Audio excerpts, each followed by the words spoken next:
Hello everyone, this is a video on the Kinked demand curve and how to find the profit maximizing rate of output. I'm also going to be talking about the marginal revenue curve, in particular the marginal revenue gap. So first let's draw a Kinked demand curve. So I'm going to draw a line. It's going to look like this.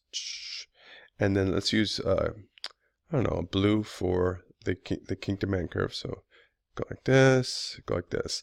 Of course we got price here and quantity here. And then for the marginal revenue curve, it slopes down like this, stops. Then you've got this gap, and then it begins again. So this is your MR, and over here is your demand curve, right? Now let's use red for marginal cost. So we've got the marginal cost that goes like this. Now we find where profit maximizing rate of output is where MR equals MC. Now what you do is for the MR curve, you just assume that this gap has just a vertical line to it, right? So the MR curve starts here, goes down, stops, goes down, and then continues the downward slope. And we see what the MR equals MC is going to be right here.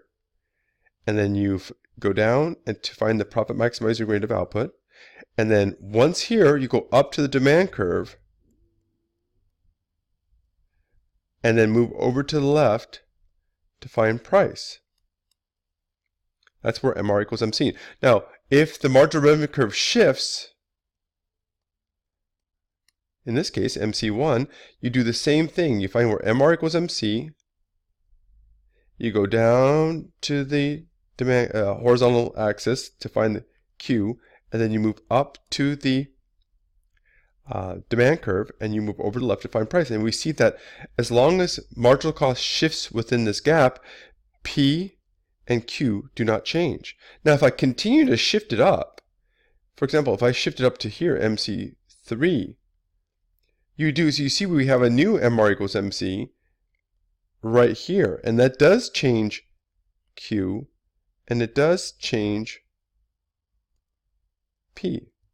So what we're saying here is modest changes in costs, in this case marginal costs, don't always lead to a change in P and Q.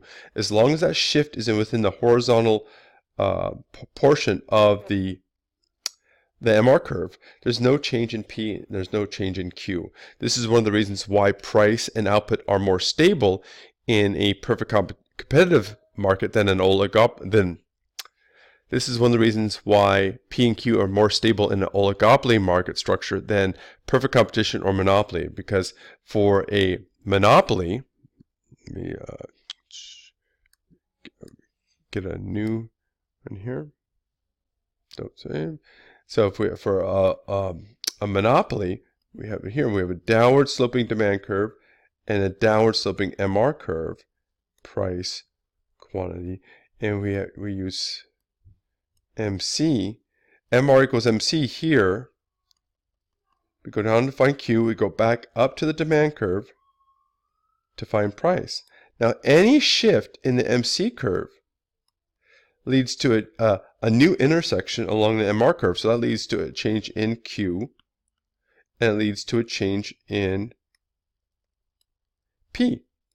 So that's why the proper terminology is modest changes in costs do not necessarily cause a change in P and Q in oligopoly market structure. So I hope that clears things up. If you have any questions, just let me know.